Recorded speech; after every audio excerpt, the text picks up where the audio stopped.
Israel bukan Bani Israel. Ini fakta yang sering disalahpahami. Banyak yang keliru. Ketika mendengar kata Israel, banyak orang langsung mengaitkannya dengan Bani Israel dalam Al-Quran dan kitab-kitab suci lainnya. Tapi tahukah kalian? Negara Israel yang ada saat ini bukanlah Bani Israel yang disebut dalam sejarah keagamaan. Assalamualaikum teman-teman. Sebelum kita mulai, jangan lupa subscribe channel ini, aktifkan lonceng notifikasinya, dan tulis di kolom komentar, kalian nonton dari daerah mana? Yuk, kita bahas topik yang sering bikin penasaran. Ketika mendengar kata Israel, banyak orang langsung mengaitkannya dengan Bani Israel dalam Al-Quran, Taurat, dan Injil. Namun, apakah keduanya benar-benar sama? Faktanya, ini adalah dua hal yang sangat berbeda. Bani Israel adalah keturunan Nabi Yakub, alaihi salam, yang juga disebut sebagai Israel. Mereka adalah kaum yang diceritakan dalam berbagai kitab suci sebagai bangsa yang menerima banyak nikmat dari Allah, tetapi juga sering diuji karena sikap mereka sendiri. Sementara itu, negara Israel yang ada saat ini baru berdiri pada tahun 1948, dan bukan merupakan kelanjutan langsung dari kaum Bani Israel yang hidup ribuan tahun lalu. Sayangnya, banyak orang yang terlanjur percaya bahwa negara Israel yang sekarang adalah kelanjutan dari kaum yang disebut dalam kitab suci. Inilah kesalahan besar yang perlu kita luruskan. Dalam sejarah keagamaan, Bani Israel adalah bangsa yang sangat istimewa. Mereka adalah keturunan Nabi Yakub, alaihi salam, yang memiliki 12 anak yang kemudian menjadi cikal bakal 12 suku Bani Israel. Allah memberikan mereka banyak keistimewaan, seperti mukjizat yang luar biasa saat mereka diselamatkan dari Fir'aun melalui Nabi Musa, alaihi salam. Namun, dalam banyak kisah, mereka juga dikenal sebagai kaum yang sering ingkar dan membangkang terhadap perintah Allah. Mereka pernah meminta makanan khusus kepada Allah, karena tidak puas dengan mana dan salwa yang diberikan. Mereka juga sering berpaling dari ajaran para nabi yang diutus kepada mereka. Allah menguji mereka dengan berbagai cobaan, termasuk pembuangan dan penindasan oleh berbagai bangsa, seperti Babilonia dan Romawi. Namun, satu hal yang harus dipahami, Bani Israel adalah sebuah kaum dalam sejarah, bukan negara atau entitas politik yang masih eksis hingga sekarang. Jika Bani Israel adalah bagian dari sejarah ribuan tahun lalu bagaimana dengan negara Israel yang berdiri saat ini? Negara Israel yang kita kenal sekarang adalah sebuah entitas politik yang baru berdiri pada 14 Mei 1948. Proses pembentukannya tidak terjadi secara alami seperti kebanyakan negara lain, melainkan melalui deklarasi sepihak yang didukung oleh kekuatan kolonial seperti Inggris. Sebelum Israel berdiri, tanah yang mereka klaim sebagai milik mereka adalah wilayah Palestina yang telah dihuni oleh bangsa Arab Muslim dan Kristen selama berabad-abad.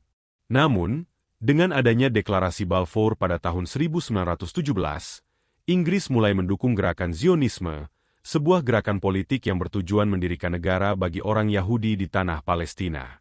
Akibatnya, terjadi gelombang imigrasi besar-besaran orang Yahudi dari Eropa ke Palestina, yang akhirnya memicu konflik panjang dengan penduduk asli Palestina yang telah lama mendiami wilayah tersebut. Jadi, jelas sekali bahwa Bani Israel dalam sejarah dan negara Israel saat ini adalah dua hal yang sangat berbeda. Bani Israel adalah kelompok etnis dan keagamaan dalam sejarah yang sebagian besar tinggal di Timur Tengah dan mengalami berbagai pengasingan selama ribuan tahun. Sedangkan negara Israel adalah negara modern yang lahir dari gerakan politik Zionisme dan didirikan di atas tanah Palestina dengan dukungan kekuatan kolonial. Perbedaan ini sangat penting untuk dipahami agar kita tidak terjebak dalam narasi sejarah yang telah dimanipulasi oleh kepentingan politik tertentu. Bahkan, banyak orang Yahudi di dunia yang menolak keberadaan negara Israel karena mereka menganggapnya bertentangan dengan ajaran agama mereka sendiri. Sementara itu, para pemimpin Israel menggunakan sejarah Bani Israel untuk membenarkan klaim mereka atas tanah Palestina. Padahal banyak sejarawan yang mengatakan bahwa sebagian besar orang Yahudi modern bukanlah keturunan langsung dari Bani Israel yang asli. Salah satu alasan utama mengapa konflik di Timur Tengah tidak pernah berakhir adalah klaim sepihak Israel atas tanah Palestina. Mereka sering menggunakan dalih sejarah bahwa tanah tersebut adalah tanah yang dijanjikan bagi Bani Israel. Padahal, Jika kita melihat sejarah dengan jujur, tanah Palestina telah dihuni oleh berbagai bangsa selama ribuan tahun, termasuk orang Arab, Filistin, Romawi, dan Ottoman. Klaim bahwa tanah tersebut hanya milik Bani Israel adalah argumen yang tidak berdasar secara historis. Selain itu, banyak orang Yahudi yang bermigrasi ke Israel setelah Perang Dunia Kedua bukan berasal dari Timur Tengah, melainkan dari Eropa. Artinya, mereka bukanlah penduduk asli tanah Palestina, melainkan para imigran yang kemudian mengambil alih tanah dan mengusir penduduk asli Palestina melalui peperangan dan penjajahan. Oleh karena itu, konflik ini bukan sekadar persoalan agama atau sejarah, tetapi juga masalah politik, kemanusiaan, dan hak asasi manusia yang harus kita pahami dengan baik. Salah satu propaganda yang sering digunakan oleh Israel adalah klaim bahwa mereka memiliki hak atas tanah Palestina berdasarkan sejarah Bani Israel. Mereka mengatakan bahwa tanah tersebut adalah tanah yang dijanjikan dalam kitab suci, dan karena itu mereka berhak untuk mengambil alih wilayah tersebut. Namun, benarkah demikian? Banyak sejarawan, termasuk dari kalangan Yahudi sendiri, menolak klaim ini. Mereka menyatakan bahwa sebagian besar penduduk Israel saat ini bukan keturunan asli Bani Israel, melainkan orang-orang Yahudi Ashkenazi yang berasal dari Eropa Timur dan Rusia.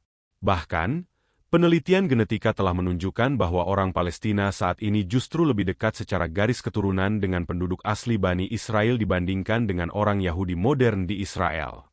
Ini membuktikan bahwa klaim sejarah yang digunakan oleh Israel lebih bersifat politis daripada berbasis fakta ilmiah. Mereka menggunakan narasi sejarah sebagai alat untuk melegitimasi penjajahan mereka atas tanah Palestina, bukan sebagai kebenaran yang objektif. Tahukah kalian bahwa tidak semua orang Yahudi mendukung keberadaan negara Israel? Ada kelompok Yahudi Ortodoks yang justru menentang Israel, karena mereka percaya bahwa pembentukan negara Yahudi sebelum kedatangan Mesias bertentangan dengan ajaran agama mereka. Kelompok ini disebut Neturei Karta, dan mereka sering melakukan demonstrasi menolak keberadaan negara Israel. Selain itu, banyak orang Yahudi di seluruh dunia yang merasa bahwa Israel tidak mewakili mereka dan justru mencoreng nama baik komunitas Yahudi dengan kebijakan-kebijakan agresifnya terhadap Palestina. Fakta lainnya yang jarang dibahas adalah bagaimana Zionisme, yang menjadi dasar ideologi negara Israel, bukanlah gerakan yang mewakili semua Yahudi. Zionisme adalah gerakan politik yang didirikan oleh Theodor Herzl pada akhir abad ke-19 dengan tujuan menciptakan negara Yahudi di Palestina.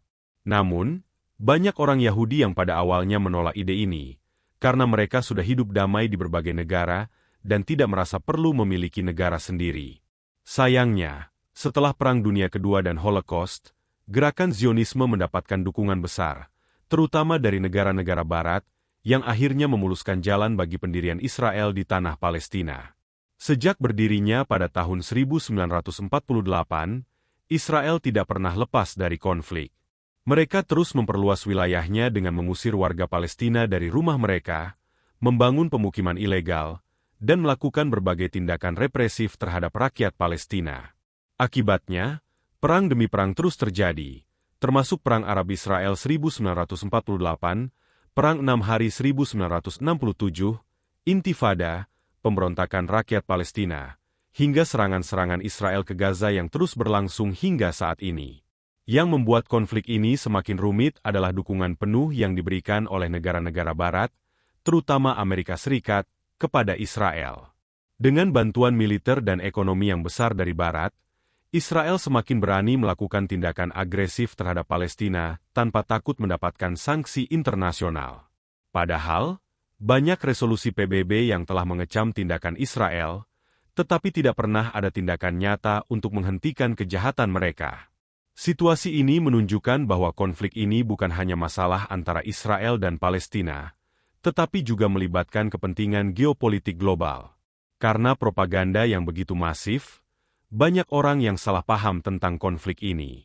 Ada yang mengira bahwa ini adalah perang agama antara Islam dan Yahudi, padahal faktanya, banyak orang Kristen Palestina yang juga menjadi korban penjajahan Israel. Selain itu, ada juga orang yang berpikir bahwa semua orang Yahudi mendukung Israel, padahal banyak dari mereka yang menentang kebijakan agresif pemerintah Israel. Bahkan, Ada orang yang menganggap bahwa semua warga Israel adalah keturunan Bani Israel, padahal kenyataannya sebagian besar mereka adalah imigran dari berbagai negara yang tidak memiliki hubungan langsung dengan Bani Israel dalam sejarah. Oleh karena itu, penting bagi kita untuk memahami bahwa konflik ini bukan hanya soal agama atau sejarah, tetapi juga tentang hak asasi manusia, keadilan, dan penentangan terhadap penjajahan dalam bentuk apapun. Kita harus bisa membedakan antara Bani Israel dalam sejarah dan negara Israel modern yang lahir dari proyek kolonialisme. Dari semua pembahasan di atas, jelas bahwa negara Israel dan Bani Israel adalah dua hal yang berbeda. Bani Israel adalah bangsa yang diceritakan dalam kitab suci, sedangkan negara Israel adalah entitas politik yang baru muncul di abad ke-20 dengan agenda Zionisme. Israel menggunakan sejarah Bani Israel sebagai alat propaganda untuk melegitimasi penjajahannya atas Palestina, meskipun banyak bukti yang menunjukkan bahwa klaim mereka tidak memiliki dasar ilmiah maupun historis yang kuat. Oleh karena itu, kita harus cerdas dalam memahami sejarah dan tidak mudah terpengaruh oleh narasi yang disebarkan oleh media pro-Israel. Sebagai umat yang peduli terhadap keadilan, kita harus selalu mendukung perjuangan rakyat Palestina yang telah kehilangan tanah air mereka akibat penjajahan yang dilakukan oleh Israel. Kita juga harus terus menyebarkan kebenaran agar lebih banyak orang sadar bahwa apa yang terjadi di Palestina bukanlah perang agama, tetapi bentuk kolonialisme modern yang harus ditolak oleh siapapun yang menjunjung tinggi nilai kemanusiaan. Sekarang kalian sudah lebih paham, kan? Jangan sampai kita terjebak dalam propaganda yang mencampur adukan sejarah dan politik. Gimana menurut kalian? Yuk, diskusi di kolom komentar. Jangan lupa like, share, dan subscribe supaya kita bisa terus bahas topik menarik lainnya. Waalaikumsalam.